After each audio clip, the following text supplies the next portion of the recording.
Welcome to Architect. This is Ritesh Srinivasan. In this video, let's look at PyCaret. PyCaret is an open source low-code machine learning library. So with PyCaret, you can actually create production-ready models. You can prepare your data and deploy your model within minutes in your choice of notebook environment. To demonstrate PyCaret functionality, I am using the cardiovascular disease classification dataset. So if you are new here and if you like such content, please subscribe to the channel. Let's get started. PyCaret library is created by Moiz Ali. He created this library in the summer of 2019. So he wanted it to be a easy to use low code environment such that it can be used by both professional data scientists and citizen data scientists as part of their machine learning workflows and to build rapid prototypes quickly and efficiently. PyCaret is easy to install. You can create a Conda environment and within your environment you can do pip install PyCaret and the PyCaret library will be installed. Now you can also install a Jupyter notebook over here. Now let us go to our notebook where we are trying to do heart disease or cardiovascular disease classification using PyCaret. For this what I do is that I import pandas and numpy. Then I import from pycaret.classification, I do import star, basically all the functions within pycaret.classification package. Okay, as I said before, the data set is from Kaggle, which is the cardiovascular disease data set. Okay, it has close to 70,000 records of patient data, 11 features and a target variable. Okay, now let us read our data over here. So we are reading our pandas data frame over here. And this is a CSV file, but the separator is a semicolon. Okay, so if you look at the data over here, there is an extra column ID which is added over here. Otherwise, it is actually 11 columns and a target variable. So basically 11 variables and a target variable. So cardio is equal to 1 or 0 indicates the presence of cardiovascular disease. Okay, so what I will do over here is I will drop the ID column because it doesn't provide any information. Now let us look at the data description. So there are three types of input features over here: objective, which is based on basically facts or factual information; examination, which are results of medical examination; and subjective is the information given by patient. Now let us look at what are all the columns which are present over here in this data set. Age is nothing but the age of the patient, which is in days. Then you have height, which is an objective feature, which is in centimeters; weight, which is in kgs, right? Gender, it's a categorical variable over here, right? Then you have examination features which are measured, which has nothing but your systolic blood pressure, your diastolic blood pressure, right? Then you have cholesterol, which is measured as a categorical variable over here. For example, 1 is normal, 2 is above normal, 3 is well above normal. Okay, then you have glucose, which is also measured and then categorized into normal, above normal, well above normal. Then you have subjective feature which is reported by the patient himself or herself, which is whether the patient smoking, whether the patient has done alcohol intake, which is or consumes alcohol, which is alcohol intake, which is binary, again 1 or 0. Then physical activity, which is subjective, again binary 1 or 0.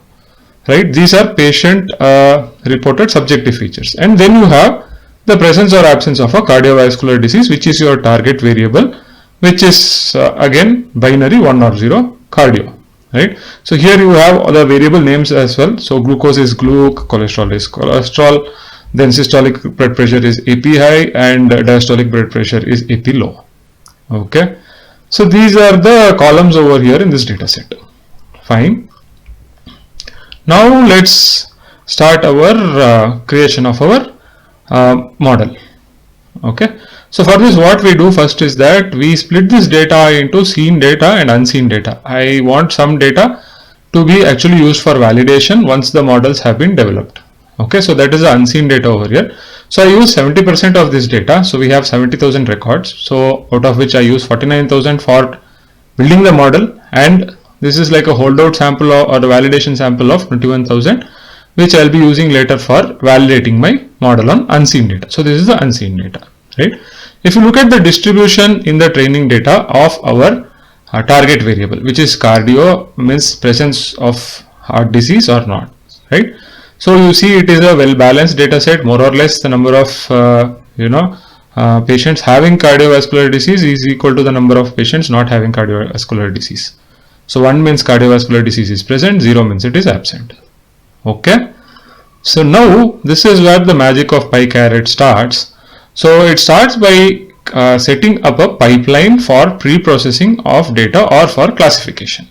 So this is very simple over here. So what we do is that we call the setup function, we pass our data, we also pass the target variable and a session ID for repeatability. Basically the session ID is a seed variable for all the seeds present within this PyCaret library.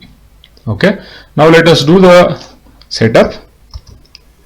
So when you do this setup, it kind of automatically infers all the variables. Okay, for example, it says age is numerical, gender is categorical, all the other variables are numeric, cholesterol is categorical, glucose is categorical, smoking is categorical, alcohol is categorical, active is categorical, and cardio is a label.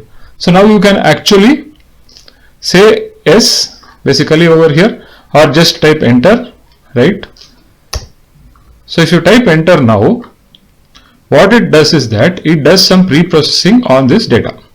Okay, and then it also says that what percentage of data do you want to use for your training. Okay, so I say that I will use 70% of the data for training.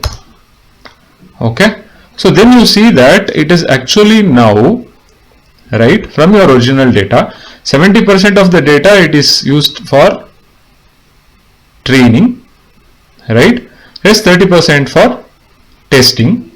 Okay, and our original data had only 12 columns, right, but here you see 19 columns are present. This is because it does some automatic feature transformation on some of the variables and it creates new features, right? So in the original data, numeric features were 5, categorical features were 6. Some of the binary variables also has been treated as categorical features over here, right? So it is done this transformation for you. It has created a transform train set and a transform test set.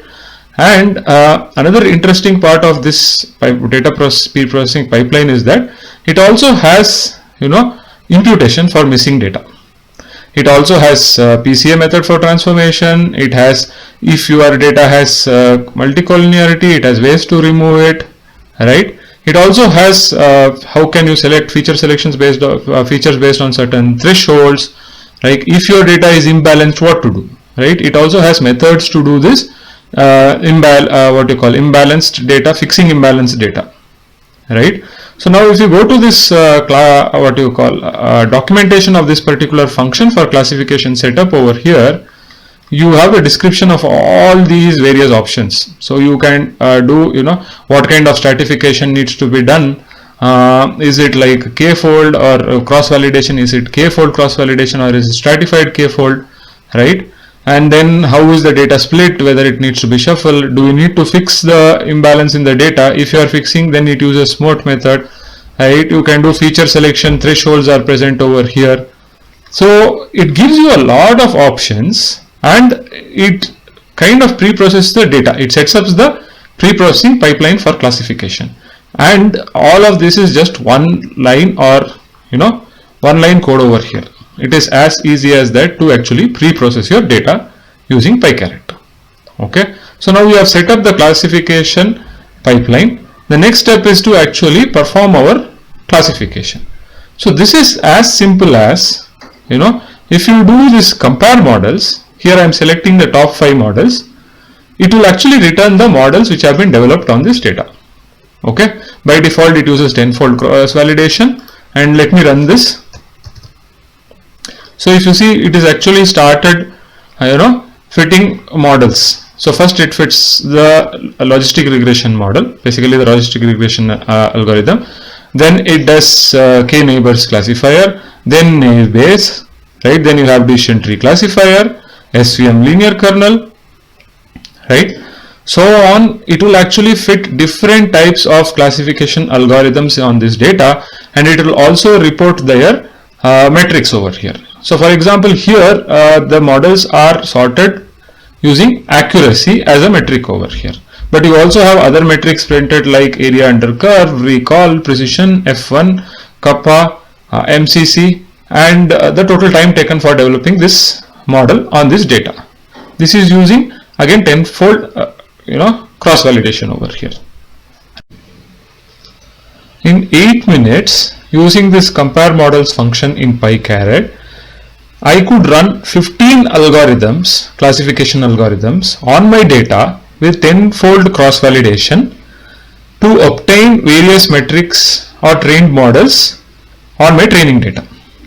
Okay, and the models are sorted using accuracy. So if you see, the accuracy is in descending order over here, right? It also highlights the top values for each of these metrics when these models have been trained. So this is the magic of PyCaret. You can use just two functions or two lines of code. One is compare models and the other one is setup, and then you can actually train various classification algorithms for a classification task. Okay, so here I said I want the top 5 models to be returned. So this function actually returns the top 5 models. We can actually print it and we can see what these models are. So again, if you see, the first model is a gradient boosting classifier, so it is the first model over here, and the fifth model is a extreme gradient boosting classifier. So your fifth model is an extreme gradient boosting classifier over here. So these are fully trained models which are returned as objects. Okay, now let's see what we can do with these model objects. We can plot the metrics of the model. For example, we can plot ROC curves for our gradient boosting classifier. Okay, this is the ROC curve for our gradient boosting classifier on our training data. We can also plot the precision recall curve for our training data over here. So for our heart disease detection model. Okay, this is again for the gradient boosting classifier. Okay, we can also plot feature importance for that particular classifier. Okay, so if you look at the feature importance plot, you see that hypertension, basically AP high is nothing but your systolic blood pressure. It has actually picked that up over here. It is saying age is important. Yeah, with age heart disease risk increases, right? If cholesterol is high also it is increases. Then you have systolic diastolic blood pressure, again if it is high, it also you have weight, right? So it has actually picked up certain features which are important. It explains the feature importance as per this model, right? Feature, or we can say variable importance. Okay, now let us try to plot another model. So when I tried the CatBoost model, it says that it is not present. Instead I have to use, instead of plot model, I have to use interpret model function. So when I do interpret model function with the CatBoost classifier, I get a nice explainability of the model using SHAP values. So SHAP and Lime are two libraries which can be used to explain our machine learning models. I will be doing a separate video on them, but it is nice that it is integrated over here, and you can see that again these values, your hypertension, basically your systolic blood pressure, age, cholesterol, diastolic blood pressure, weight, these have significant are of significant value when you are doing a cardiovascular disease or heart disease classification. So we can now plot the confusion matrix for our gradient boosting classifier, right? So which is our first model, right? So you can plot the, again using the plot model function. Then you can actually predict the model on the holdout data. So when I am saying holdout data over here, if you remember when we did our classification setup, I said 70% of data should be used for training and 30% of data is for validation over here.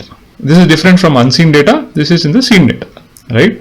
So this, on this data, you can actually now do prediction over here. Let me go to that code. See, you can do predict model and you pass the model over here, right? So the first model is gradient boosting classifier. It says that the accuracy is 0.73, AUC is area under curve is 0.79, so on, right? So now we can also predict another model because we returned 5 models over here, top 5 models, again calling the predict model function and passing the train model, okay, which is your light gradient boosting machine, which is your the second model which was returned by in the top 5 models, okay.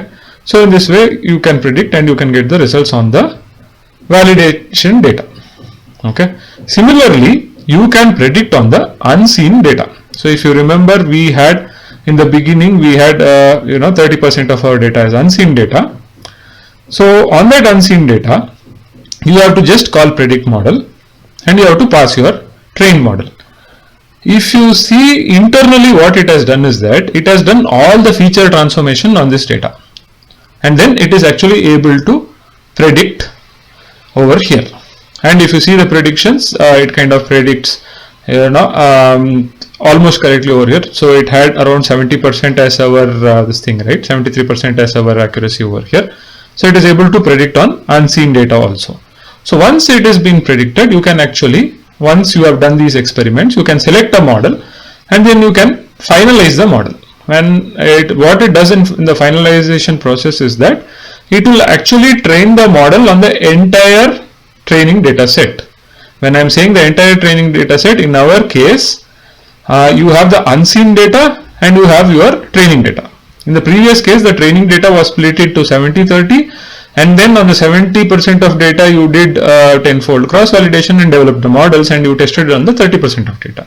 Now what will happen when you do finalized model is that this entire training data will be used for creating a model, okay. So you have created this model by calling this finalized model, and then you can predict it on unseen data again, just to verify, right? You can save this model, so it will be saved on disk. You can give the name. It was suggested in the PyCaret page that you can actually use the date on which it has been created over here as part of your model name. It's a good practice, right? So what it does is that the entire transformation pipeline and the model is successfully saved. So at any later point of time, you can load the model, right? You can again use predict model on the unseen data. It will do the entire data pre-processing transformation and it will predict on your unseen data. So which is what you are seeing over here. So in this way, with PyCaret, it becomes very easy for you to actually develop models, right? It is just a matter of minutes and you can run multiple algorithms. So with the data set, you currently don't know which model will give or which algorithm will give better results. So here you can train multiple algorithms, you can get multiple models. You can then again select the top n number of models over here. You can perform further experiments, you can finalize the model and you can deploy the model.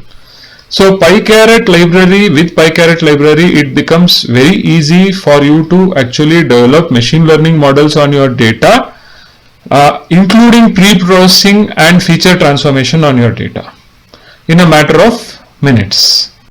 So in this video, I have demonstrated how you can do heart disease classification on the heart disease dataset or the cardiovascular disease dataset using PyCaret, how you can develop multiple models in matter of minutes.